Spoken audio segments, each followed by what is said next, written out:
Hoje, a internet, nossa, é como o ar que a gente respira, né? Tá em tudo. Em todo lugar mesmo. Mas o que será que acontece por baixo dos panos? Tem toda uma estrutura fascinante, complexa, que faz tudo isso funcionar. Exato. E é isso que a gente vai tentar desvendar um pouco hoje. A ideia é essa. Vamos mergulhar nos fundamentos, nos conceitos essenciais da internet. Perfeito. E a gente pode seguir um roteiro, né? Começar lá atrás, nas origens, com a ARPANET. Isso, depois entender os tipos de rede. LAN, MAN, WAN, essas siglas todas. Aí a gente entra nas camadas da web. Surface, Deep, Dark Web.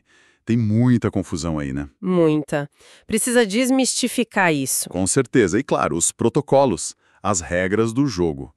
IP, TCP, DNS, HTTP, a sopa de letrinhas que faz tudo se falar. E no final a gente pode dar uma olhada em como a gente acessa tudo isso e na tal da internet das coisas. Que tal? Ótimo caminho.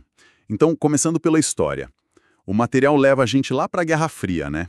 ARPANET. Isso. Um projeto militar americano. A preocupação era manter a comunicação de pé, mesmo se, sei lá, uma parte da rede fosse atacada, né? Exatamente essa era a motivação. E a grande inovação técnica ali, o pulo do gato, foi a tal da comutação por pacotes. Ah, diferente da telefonia antiga. Muito diferente. A telefonia usava a comutação por circuito.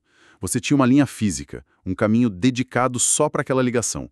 Super ineficiente e vulnerável. E a comutação por pacotes? Como é... A informação é toda, tipo, picotada, sabe? Em bloquinhos menores. Os pacotes. O material usa aquela analogia dos correios que eu achei ótima. É muito boa mesmo. Cada pacote é um envelope com endereço remetente e eles viajam pela rede sozinhos, podem até ir por caminhos diferentes. Isso. E no final, lá no destino, eles são remontados na ordem certa. Isso deixa a rede muito mais robusta.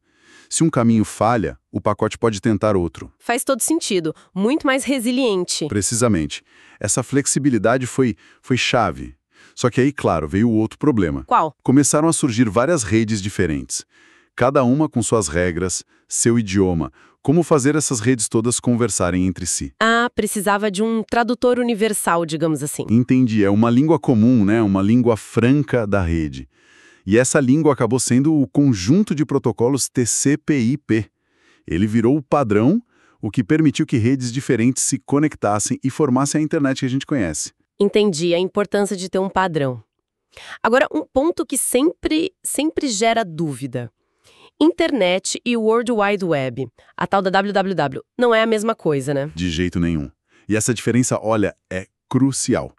Pensa assim, a internet é a infraestrutura. São os cabos, os roteadores, satélites, a rede física global que conecta tudo. A base de tudo. Isso. A World Wide Web, ou só Web, é um dos serviços que rodam em cima dessa infraestrutura. É o sistema que permite a gente ver páginas com texto, imagem, vídeo, clicar em links, usar o navegador. Aquela analogia das estradas funciona bem aqui.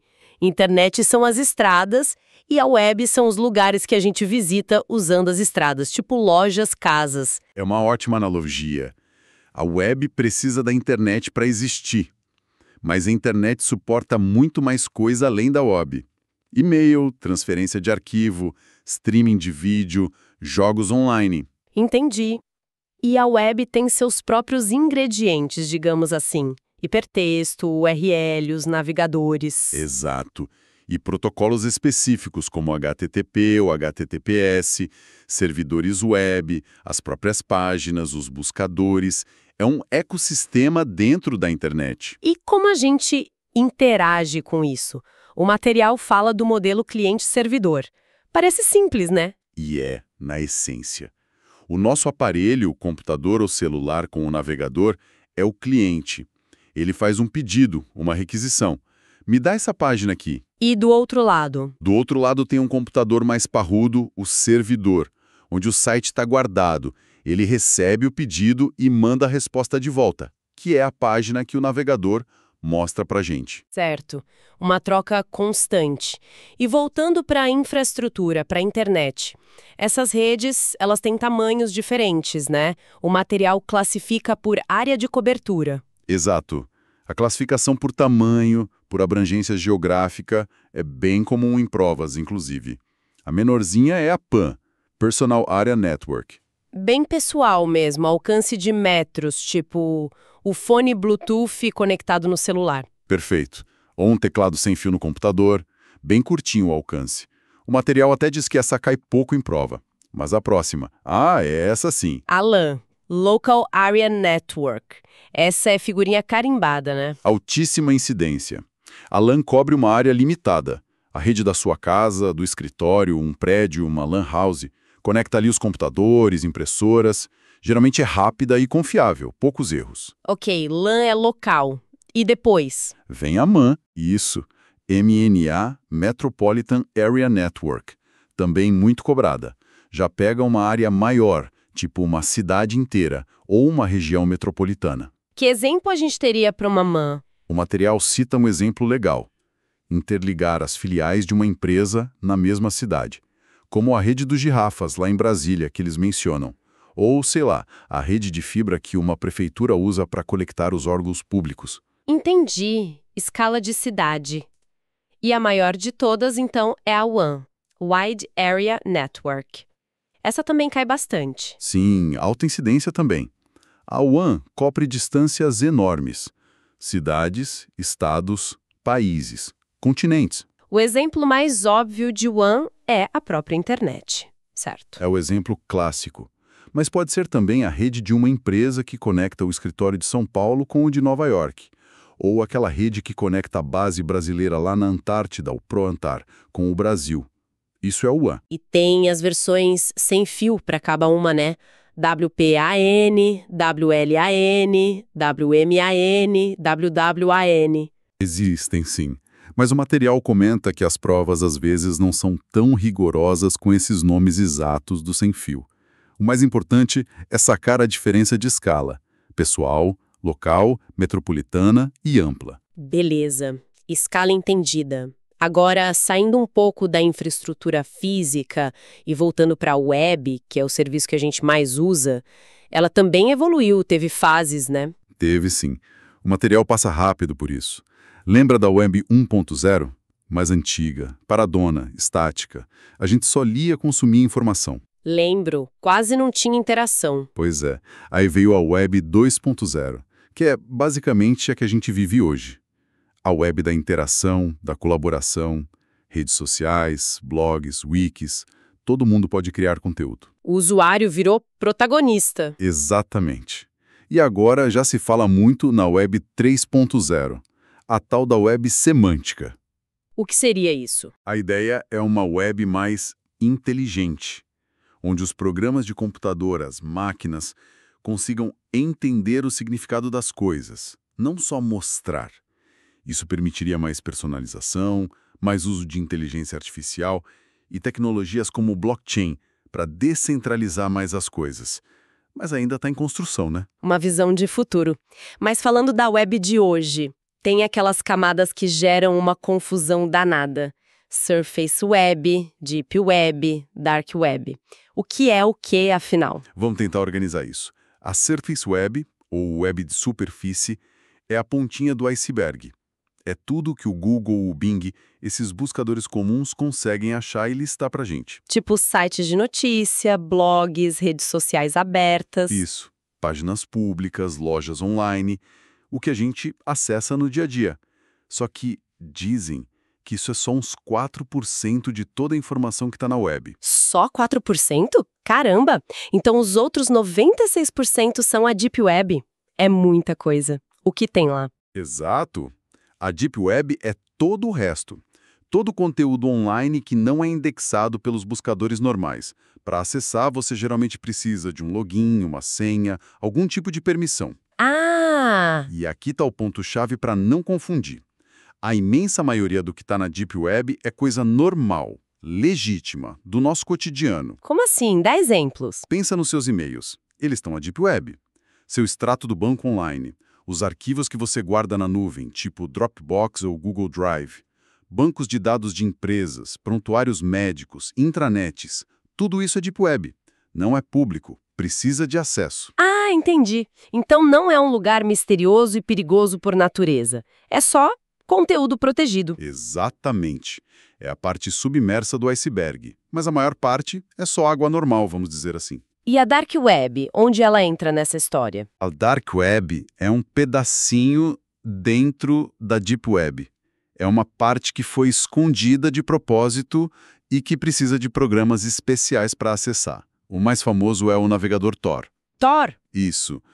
A característica principal da Dark Web é o foco total em anonimato e privacidade, tanto para quem coloca conteúdo lá, quanto para quem acessa. E como esse Tor funciona? O material diz que veio de projeto militar também? Sim, a origem é militar, para comunicação segura. O Tor, que vem de The Onion Router, o roteador cebola, funciona assim. Quando você acessa algo por ele, sua conexão não vai direto para o destino. Ela passa por vários computadores voluntários no meio do caminho, os nós da rede Tor. Uma rede de desvios. Isso. E cada salto entre esses computadores é criptografado em camadas, como uma cebola mesmo. Cada nó só sabe de onde veio e para onde vai o próximo salto, mas não sabe a origem final nem o destino final.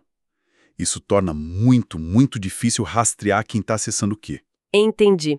Camadas de proteção. Mas esse anonimato tem o lado bom e o ruim, imagino. Com certeza. Pode ser usado para proteger gente que precisa, como jornalistas investigativos, ativistas em países com censura. Mas também. Mas também acaba atraindo gente mal intencionada. A Dark Web ficou famosa, infelizmente, por ter mercados ilegais de drogas, armas, dados roubados. Essas coisas. O material cita o caso do Silk Road, né? Sim, um exemplo bem conhecido. Era um mercado gigante de coisas ilícitas na Dark Web, usava Bitcoin para tentar manter o anonimato das transações. O FBI fechou em 2013. E o criador foi pego por um deslize na Surface Web, não foi? Que irônico, pois é. Mas o mais importante para quem está ouvindo a gente é gravar isso. Deep Web é uma coisa, a maior parte da web, conteúdo não indexado, muito dele legítimo. Dark Web é outra, um pedacinho da Deep Web, acesso anônimo com Tor, com usos bons e ruins. Não são sinônimos. Distinção feita. Agora, para essa comunicação toda na internet e na web acontecer de forma organizada, a gente precisa de regras, certo? Os protocolos. Exatamente. Sem regras seria o caos. Protocolo é isso, um conjunto de regras, um padrão combinado, que os dispositivos e programas usam para conversar. A analogia do idioma e da gramática que o material usa é perfeita. E o conjunto de regras principal da internet é o TCP/IP. Pelo OSI. Lembra dele? Da ISO? Ah, sim. Aquele das 7 camadas. Física, enlace, rede, transporte. Sessão, apresentação, aplicação. Tinha até musiquinha para decorar. FERSAE. Esse mesmo. Ele é um modelo de referência, mais teórico, didático. Ajuda a gente a entender como as diferentes tarefas da comunicação são divididas em camadas lógicas. Mas, como o material bem coloca, não é exatamente como a internet funciona na prática. Ele é mais um mapa conceitual, então. Isso. A arquitetura que realmente manda na internet é a TCP/IP. Ela é mais prática, mais enxuta. Geralmente a gente vê com 4 ou 5 camadas, porque ela agrupa algumas funções do OSI. Por exemplo, as camadas de aplicação, apresentação e sessão do OSI viram uma camada só de aplicação no TCP/IP. Ok, então vamos focar nos protocolos importantes do TCP. Começando por baixo, quer dizer, pela camada que cuida dos endereços e de achar o caminho. Camada de rede ou internet. O rei aqui é o IP, né? Internet Protocol. Esse cai muito. O IP é a base do endereço na internet. Ele que dá aquele número único para cada máquina conectada, o endereço IP. E ele também faz o roteamento inicial, ou seja, direciona os pacotes pela rede. Pensa no IP como o CEP da sua casa na internet. Sem ele, ninguém te acha. Mas ele sozinho não garante muita coisa, né? O material diz que ele é não confiável, melhor esforço.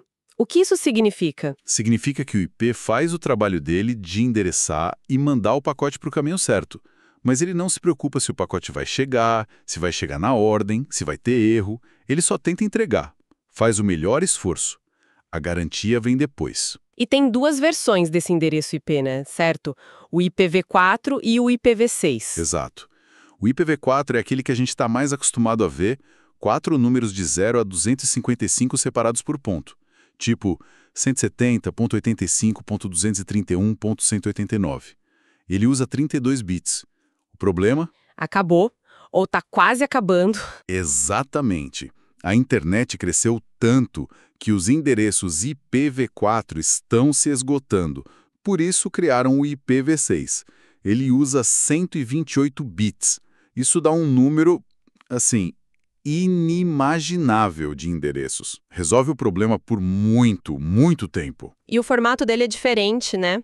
Com letras e números, 2 pontos. Isso, usa hexadecimal e 2 pontos.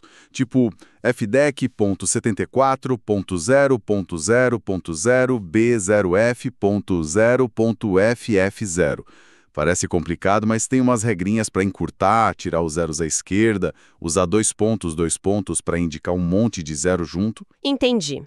O IP cuida do endereço. Mas se ele não garante a entrega, quem garante? É a camada de cima, a de transporte. Exatamente aí que ela entra. A camada de transporte pega os dados que vêm da aplicação lá de cima, organiza e adiciona controles para garantir a comunicação entre os programas certos nas máquinas certas. E aqui entram 2 caras muito importantes, o TCP e o UDP, e o conceito de portas. Portas. Como assim, porta? Pensa de novo na analogia da casa. O IP é o endereço da casa. A porta é o número do apartamento ou do quarto dentro da casa. Ela identifica qual programa específico naquele computador deve receber aquela informação. Ah, tipo a porta 80 para o navegador web, a porta 25 para o programa de e-mail. Perfeito. A porta 80 para HTTP, 443 para HTTPS, 25 para SMTP. Isso permite que vários programas usem a internet ao mesmo tempo na mesma máquina, cada um ouvindo na sua porta. Genial.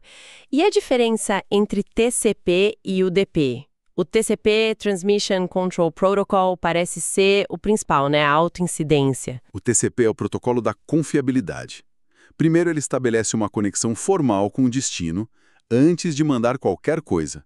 É tipo um aperto de mão virtual, o three-way handshake. Ele confirma que o outro lado está pronto para receber. Cotes checa se chegaram todos, se vieram com erro, se faltar algum ou vier corrompido, ele pede para mandar de novo e garante que os dados cheguem na ordem certa para a aplicação. Nossa, ele faz um controle bem rigoroso. Muito.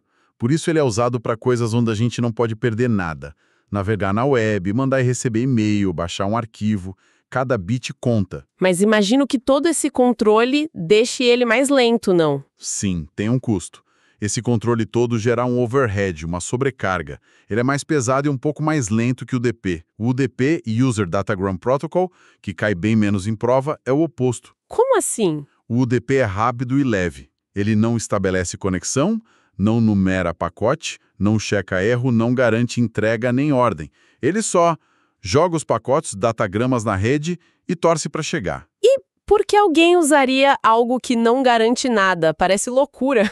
Porque tem aplicações onde a velocidade é muito mais importante do que a perda eventual de um pedacinho da informação. Pensa num streaming de vídeo ao vivo, ou numa chamada de voz pelo WhatsApp, VoIP, ou num jogo online. Ah, entendi. Nesses casos, se perder um quadro do vídeo ou um milissegundo do áudio, não é o fim do mundo. É melhor que a conversa toda fique travando para tentar recuperar, né? Exatamente. A perda pequena é tolerável, o atraso não. Então, TCP para quando tudo tem que chegar perfeito, UDP para quando a velocidade é rei e um soluço aqui ou ali não atrapalha tanto. Fez sentido. Agora, subindo mais uma camada, chegando perto do usuário. A camada de aplicação. É onde estão os protocolos dos programas que a gente usa, certo? Isso. São os protocolos que definem como os aplicativos conversam entre si pela rede. Tem vários importantes aqui. Para e-mail, por exemplo, que cai bastante. Quais são os de e-mail? Transfer Protocol. O mnemônico "sua mensagem está partindo" ajuda a lembrar. Ele que leva o e-mail do seu programa para o servidor. E entre servidores. Ok, SMTP envia. E para receber? Para receber ou acessar no servidor, tem 2 principais. O POP3, Post Office Protocol, e o IMAP, Internet Message Access Protocol. Qual é a diferença? O POP3 geralmente baixa as mensagens para o seu computador e apaga do servidor. É mais antigo, bom se você só acessa de um lugar e quer ler offline. O IMAP é mais moderno. Ele espelha o que está no servidor. Você organiza as pastas, lê, apaga, tudo direto no servidor, e isso sincroniza em todos os seus aparelhos. Ah, o IMAP é melhor para quem usa e-mail no celular e no computador, então. Exato. E o webmail, que a gente acessa pelo navegador, ele usa HTTP ou HTTPS para mostrar a página para a gente. Mas por trás, para falar com o servidor de e-mail mesmo, ele está usando SMTP, POP ou IMAP. Entendido. SMTP, POP e IMAP. E tem um outro protocolo que parece mágica. O DNS, Domain Name System. Esse cai demais.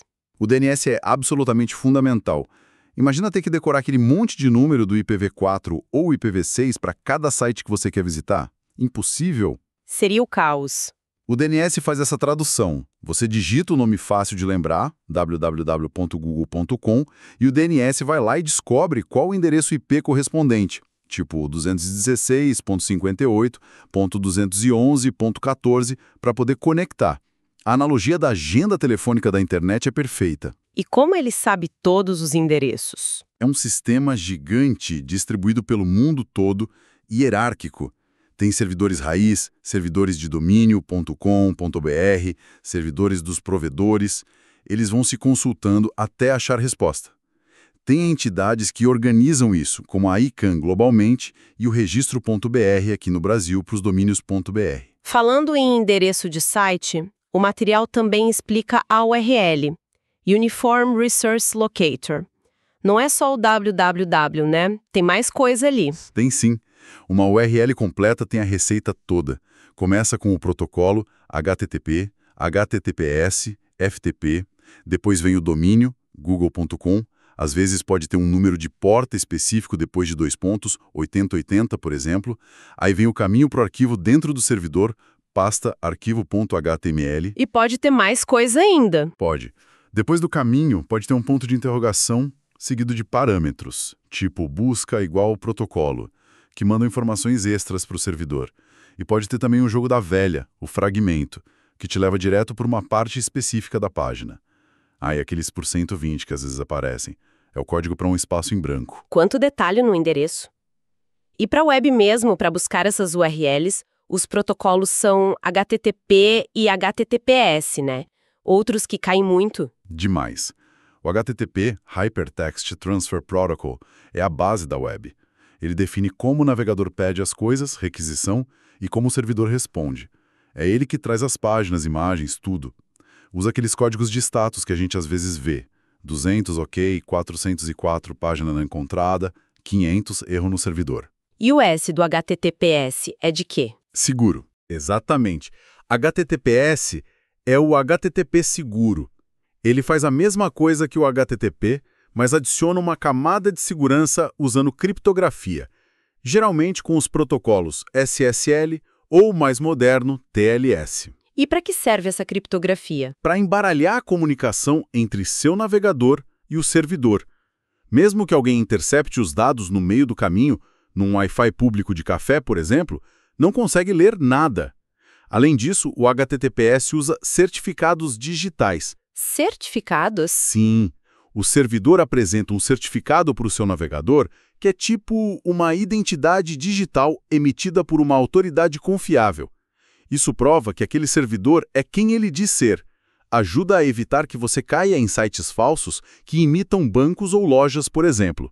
É o cadeadinho que aparece lá no navegador. Essencial para qualquer coisa que envolva dados sensíveis, então. Login, compra, banco. Fundamental. Segurança e autenticação. Outro protocolo clássico que o material cita e que cai bastante é o FTP, File Transfer Protocol. Para transferir arquivos, né? Pelo nome.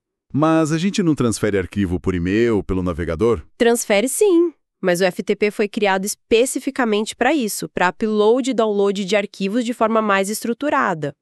Ele tem até uma característica interessante, usa 2 conexões TCP ao mesmo tempo. Uma para mandar os comandos porta 21 e outra separada só para transferir os dados mesmo porta 20. Ele ainda é muito usado? Com Google Drive e Dropbox? Menos do que antigamente para o usuário comum, mas ainda é muito usado em ambientes corporativos para atualizar sites, etc. E continua caindo em prova. Bom saber. E para fechar a lista de protocolos que o material destacou, tem o VoIP, Voice over IP, incidência média, né? Isso. É a tecnologia que permite fazer chamada de voz usando a rede de internet, em vez da rede de telefonia tradicional, tipo Skype, chamada de WhatsApp, esses serviços. E como funciona?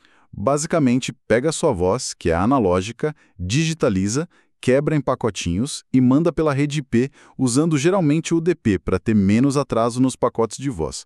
Mas a parte de iniciar e terminar a chamada usa outros protocolos mais complexos, como o SIP ou H323, que são orientados à conexão. Tem vantagens, né? Custo geralmente menor. Sim, custo, integração com outros dados, mas a desvantagem é que depende totalmente da qualidade da sua conexão com a internet.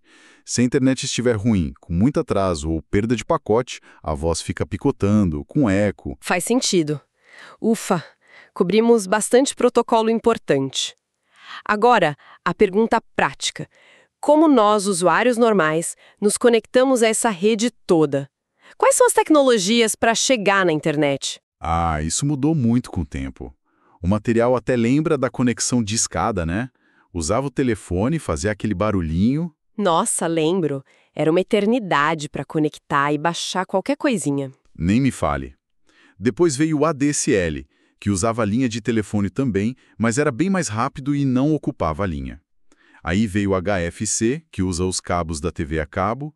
E hoje, o que está bombando é a fibra ótica, que chega até dentro de casa, o FTTH, Fiber to the Home, velocidades muito maiores. E ainda tem acesso por rádio, satélite e o celular, claro. 3G, 4G, agora o 5G. Exatamente. Várias formas de acesso. E quem vende essa conexão para a gente são os provedores, os ISPs, Internet Service Providers. Tem diferença entre eles?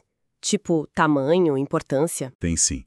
O material fala numa hierarquia em níveis, tiers. Os Tier 1 são os gigantes, as mega operadoras que têm redes enormes, cabos submarinos que cruzam continentes, eles formam o backbone global e trocam tráfego entre si sem pagar um para o outro. O topo da pirâmide. Isso. Aí vem os Tier 2. São grandes também, regionais, mas precisam comprar a conexão dos Tier 1 para ter alcance mundial. E os Tier 3 são os provedores menores, mais locais, que geralmente compram conexão dos Tier 1 ou Tier 2 para vender para o cliente final, para a gente. A analogia das estradas federais, estaduais e municipais funciona bem. E o backbone seria essa rede principal, as estradas federais da internet? Exato. A espinha dorsal. São as conexões de altíssima capacidade, fibra ótica principalmente, que ligam tudo em escala global. Entendido. E para a gente finalizar a nossa exploração do material, ele ainda dá uma pincelada na internet das coisas, IoT. Ouve-se muito falar disso. É um tema quente, embora caia pouco em prova ainda. IoT, ou Internet of Things, é a ideia de conectar, coisas, objetos do dia a dia na internet. Que tipo de coisa? Geladeira, ar-condicionado, lâmpada, relógio, tênis, carro, sensor na lavoura, máquina na fábrica. A ideia é que esses objetos tenham sensores, coletem dados, mandem para a internet e possam ser monitorados ou controlados remotamente. E o que precisa para isso funcionar? Basicamente, 3 coisas. Os próprios objetos com sensores e alguma forma de se comunicar, as redes para conectar eles, pode ser Wi-Fi, Bluetooth de baixo consumo, redes específicas como Zigbee ou LoRaWAN, ou o 5G, que promete ajudar muito nisso. E a nuvem, para guardar e processar a quantidade gigantesca de dados que isso tudo gera. Parece trazer muita coisa boa, automação, eficiência. Sim, o potencial é enorme. Casa inteligente, cidade inteligente, indústria 4.0, saúde conectada, mas também traz desafios gigantescos, principalmente de segurança e privacidade. Imagina ter sua cafeteira hackeada. Credo, dá um certo medo, mas é o futuro, né? Parece que sim. Bom, acho que demos uma boa varrida nos conceitos, né? Demos sim. Recapitulando bem rapidinho, a gente viu a origem lá na ARPANET com a comutação por pacotes, a diferença crucial entre internet, a estrutura, e web, o serviço. Passamos pelos tamanhos de rede, PAN, LAN, MAN, WAN, com LAN e MAN sendo as mais cobradas. Exploramos as camadas da web, Surface, o que o Google acha, Deep, o resto, a maior parte, muito conteúdo legítimo, e a Dark Web, o cantinho anônimo dentro da Deep. E aí mergulhamos nos protocolos do TCP/IP.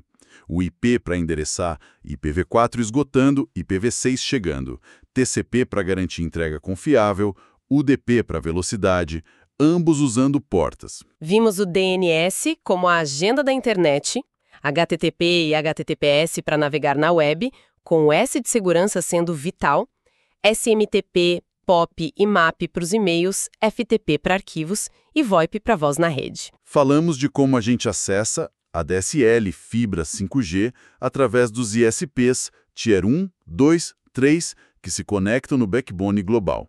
E fechamos com o IoT, conectando tudo. Olha, entender esses bastidores, mesmo que só o básico, muda a forma como a gente vê a internet, né? Perceber como a informação viaja, como tudo se encaixa para aquele site ou mensagem chegar para a gente. Com certeza. Deixa de ser só mágica, passa a ter uma lógica por trás. E pensando no que o material aponta para o futuro, Web 3.0, IoT explodindo, O que te faz pensar? fico pensando, com essa complexidade toda crescendo tanto, bilhões de aparelhos conectados, dados voando para todo lado, muita coisa automática, como que a nossa própria relação com o digital vai mudar? Boa pergunta. E será que os protocolos, essas regras que a gente conversou hoje, vão dar conta? Será que não vamos precisar de novos acordos, novas linguagens, para gerenciar essa teia toda que está ficando cada vez mais densa, de um jeito que funcione e seja seguro? Uma reflexão interessante para a gente levar. Que novas regras o futuro vai exigir? Fica aí a provocação.